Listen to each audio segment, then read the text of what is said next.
दोस्तों नमस्कार, स्वागत है आप सभी का एजुकेशन मंत्रा में। दोस्तों सुबह के वीडियो में कुछ इंपॉर्टेंट अपडेट्स को हम लोग डिस्कस किया करते हैं, तो चलिए दोस्तों वीडियो की शुरुआत करते हैं। दोस्तों सीएम योगी आदित्यनाथ जी का युवाओं के लिए एक नया बयान काफी तेजी के साथ आज के समाचार पत्रों में प्रकाशित हुआ है। देखते हैं क्या कुछ है। दोस्तों सीएम योगी आदित्यनाथ जी ने कहा है कि यूपी में सबसे ज्यादा प्रतिभाशाली युवा हैं और शहर में ही मिलेगा रोजगार। मुख्यमंत्री योगी ने की काशी के प्रबुद्ध जनों से निवेश में मददगार बनने की अपील।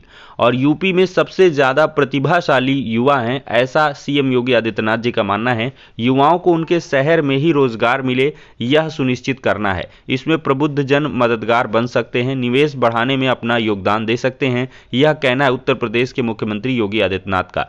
मुख्यमंत्री ने रविवार को संपूर्णानंद संस्कृत विश्वविद्यालय में आयोजित भाजपा के प्रबुद्ध जन सम्मेलन का उद्घाटन किया, फिर प्रबुद्ध जनों से सीधा संवाद भी किया। मुख्यमंत्री ने कहा कि काशी में निवेश के ज्यादा क्षेत्रों को तलाशना है, युवा रोजगार की तलाश में दूसरे राज्यों व शहरों में ना जाए, इस दिशा में काम करना है। निवेशक आएंगे तो रोजगार के अवसर बढ़ेंगे, युवाओं को शहरों में ही रोजगार मिल जाएगा। ज्यादातर युवा नौकरी मांगने के बजाय देने वाला बनना चाह रहे हैं। केंद्र व प्रदेश सरकार ने सुरक्षा, निवेश, शिक्षा और स्वास्थ्य के क्षेत्र में बेहतरीन वातावरण का निर्माण किया है। इस गति को रुकने नहीं देना है। किसी ने नहीं सोचा था कि काशी में गरीबों को आवास मिलेंगे। अब तक वाराणसी में 43,000 गरीबों को आवास मिल चुका है और यह सिलसिला लगातार चलता रहेगा। तो सीएम योगी आदित्यनाथ जी का यही मानना है कि युवा अब नौकरी नहीं ढूंढ रहा है, अब वो नौकरी देने के लिए दिशा में काम कर रहा है। दोस्तों देखा जाए तो सेना के तीनों अंगों में 1,35,000 कर्मियों की कमी है। भारतीय सेना के तीनों अंगों में 1,35,000 पद रिक्त हैं। सबसे ज्यादा 1,18,000 रिक्तियां थल सेना में हैं। नौसेना में 11,587 नाविकों और वायुसेना में करीब 5,819 पद रिक्त हैं। केंद्रीय रक्षा मंत्री अजय भट्ट ने संसद में बताया कि तीनों सेनाओं में हर साल करीब 60,000 पद रिक्त होते हैं। इनमें से 50,000 थल सेना के होते हैं। कोविड के चलते 2 साल से भर्ती रैली नहीं हो सकी थी। इससे थल सेना में जवानों की रिक्तियों की संख्या 1,08,685 पहुंच गई। अग्निवीरों के सवाल में उन्होंने बताया कि नौसेना व वायुसेना में इस वर्ष अग्निवीरों की 3-3 हजार रिक्तियों को भरा जाएगा। दोस्तों देखा जाए तो नौकरी न कैरियर, युवाओं ने एनटीटी को नकारा है। दोस्तों देखा जाए तो प्री प्राइमरी स्कूलों में अध्यापन के लिए अनिवार्य नर्सरी टीचर ट्रेनिंग यानी कि एनटीटी करने के बावजूद नौकरी और कैरियर की संभावनाएं न होने पर युवाओं ने इसे नकार दिया है।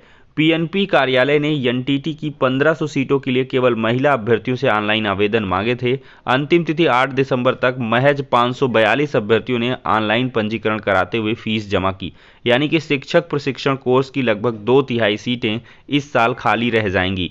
प्रदेश भर के देखा जाए तो 21 एनटीटी संस्थानों में 10 से 2016 से संबद्धता ली गई थी, जबकि 8 निजी कॉलेजों ने पिछले साल 2021 से पीएनपी कार्यालय से संबद्धता ली है। मात्र 3 कॉलेज 2016 के पहले के हैं। सचिव अनिल भूषण चतुर्वेदी के अनुसार दाखिले की प्रक्रिया जल्द शुरू होगी। तो दोस्तों देखा जाए तो सीटी नर्सरी डीपीएड में भी नहीं दिखाई खास रुचि। युवाओं ने शिक्षक प्रशिक्षण पाठ्यक्रमों सीटी नर्सरी और डीपीएड में भी खास रुचि नहीं दिखाई है। सीटी नर्सरी की 61 सीटों के लिए सिर्फ महिलाओं से आवेदन मांगे गए थे। इनमें कुल 219 अभ्यर्थियों ने आवेदन किया, जबकि डीपीएड के लिए महिला पुरुष दोनों अभ्यर्थियों से आवेदन मांगे गए थे। डीपीएड की 130 सीटों के लिए मात्र 365 अभ्यर्थियों ने आवेदन किया है। दोस्तों ये ऐसे कोर्सेज हैं जिनका कोई मतलब नहीं है और सरकारी शिक्षक भर्ती के लिए मान्य भी नहीं है।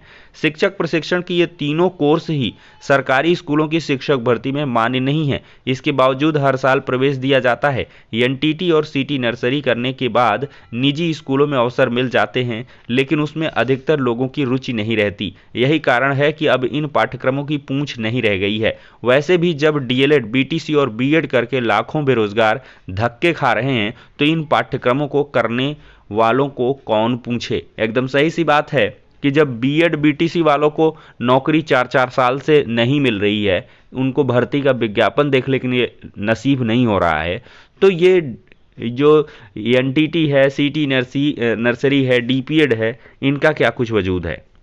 तो दोस्तों कांग्रेस महासचिव प्रियंका ने हिमाचल के नवनियुक्त मुख्यमंत्री सुक्खू से कहा है कि महिलाओं को 1,500 रुपए और 1 लाख नौकरियों पर फैसला जल्द लें।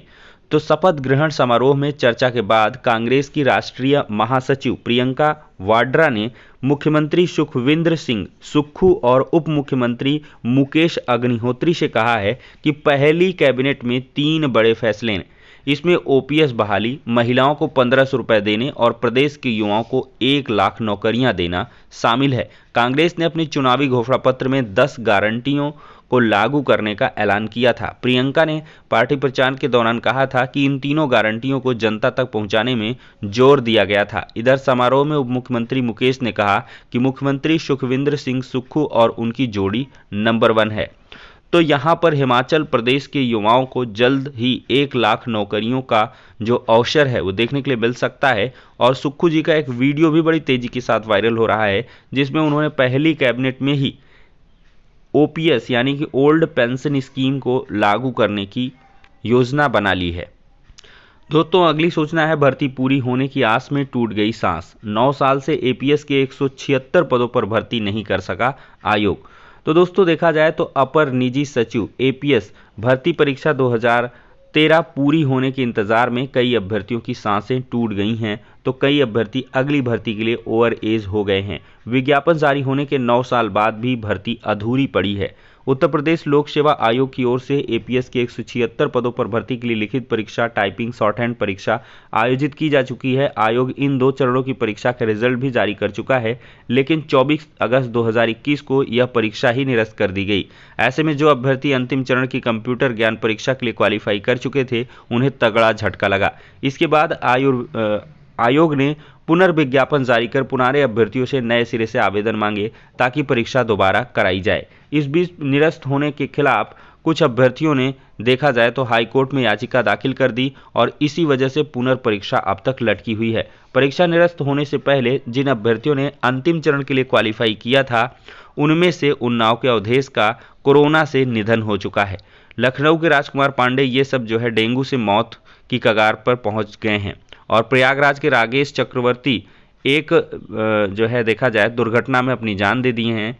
और प्रयागराज के संतोष कुमार का भी निधन हो चुका है। भर्ती पूरी होने के इंतजार में ओवर एज हो चुके 42 अभ्यर्थी उमेश पांडे का कहना है कि भर्ती की आस में कई अभ्यर्थियों की सांसें टूट गईं और कई ओवर एज हो गए। उमेश के अनुसार उनके साथी 53 वर्षीय राकेश कुमार, 45 साल के शरद, 50 साल के संजय, 48 साल के शिव कुमार, 46 साल के प्रभात, 42 की ये सब जो है ओवर एज हो गए हैं। तो देख सकते हैं कितनी गंभीर समस्या है। और 9 साल बीत चुका है, कई लोगों की मौत हो चुकी है, कई लोग ओवर एज हो चुके हैं, लेकिन भर्ती यहाँ पर पूरी होने का नाम नहीं ले रही। दोस्तों अब बात करेंगे यूपी टेट 2023 को लेकर। दोस्तों जो खबर आपको लगातार समाचार पत्रों के माध्यम से कटिंग और साथ ही साथ पोस्ट के माध्यम से मिल रही थी, वो पूरी तरीके से फर्जी है। और पीएनपी कार्यालय में अगर देखा जाए तो इसको लेकर कोई भी हलचल नहीं है। और इस बार तो यूपी टेट 2023 कौन कराएगा, इसको लेकर भी असमंजस बना हुआ है। क्या नए आयोग के माध्यम से कराया जाएगा या पीएनपी ही कराएगा? मुझे जहां तक लगता है कि यूपी टेट का लास्ट बार जो आयोजन है वो फिर से परीक्षा नियामक प्राधिकारी करा सकता है। भले ही महानिदेशक साहब ने स्टेटमेंट दिया है, इसको लेकर अभी कोई शासन की तरफ से मुहर नहीं लगी है और ना ही इसके संबंध में कोई आदेश जारी हुआ है कि नए आयोग के माध्यम से कराया जाएगा या एससीईआरटी कराया जाएगा। तो दोस्तों यूपी टेट को लेकर अभी तक लगातार असमंजस बरकरार है और ये आप तय मानकर चलिए कि यूपी टेट 2022 में अब नहीं होगा, यानी कि 22 का नोटिफिकेशन नहीं आएगा। अब में भी ये 2023 का ही नोटिफिकेशन जारी हो और इसमें भी 15 जनवरी या इसके बाद ही जनवरी लास्ट तक डिसीजन हो सकता है और इसका नोटिफिकेशन आने में भी देर लगेगा। और उसके पहले बीएड बनाम बीटीसी का जो केस का निस्तारण है वो होना ज़रूरी है, क्योंकि यूपी टेट में डायरेक्टली जो कह लें कि हिंड्रेंस है वो बीएड बनाम बीटीसी केस का ही है। जब तक बीएड बीटीसी केस क्लियर नहीं होगा, न यूपी टेट का नोटिफिकेशन आएगा और नई प्राथमिक शिक्षक भर्ती का विज्ञापन भी जारी नहीं होगा। अब दोस्तों बात करते हैं लेखपाल भर्ती के परीक्षा परिणाम के बारे में। दोस्तों देखा जाए तो इसके परीक्षा परिणाम को लेकर जो तैयारियां हैं वो जनवरी माह में हैं।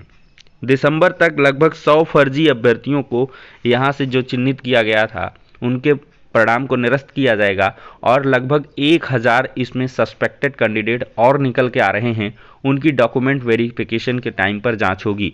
तो ये तैयारी है दोस्तों कि लेखपाल भर्ती परीक्षा परिणाम को जनवरी लास्ट तक जारी किया जाए और इसको लेकर दिसंबर में अब प्लानिंग बिल्कुल भी नहीं है। और दोस्तों वीडियो री एग्ज़ाम 2018 को लेकर ये सूचना निकल कर आ रही है कि इसका एग्ज़ाम आपका मार्च और अप्रैल 2023 में देखने के लिए मिल सकता है और इसके लिए लगातार आयोग तैयारियां कर रहा है। शासन से आयोग को हरी झंडी मिल चुकी है। अब आयोग कभी भी इसके जो एग्ज़ाम के रिलेशन में आपको एक नोटिस जो है जारी कर सकता है। तो वीडियो री एग्ज़ाम 2018 वाले मानकर चलें कि आपका मार्च या अप्रैल 2023 में एग्ज़ाम हो जाएगा। तो दोस्तों ये हो गया आज का वीडियो। पसंद आया हो तो लाइक एंड शेयर करें। नेक्स्ट वीडियो में मिलते हैं।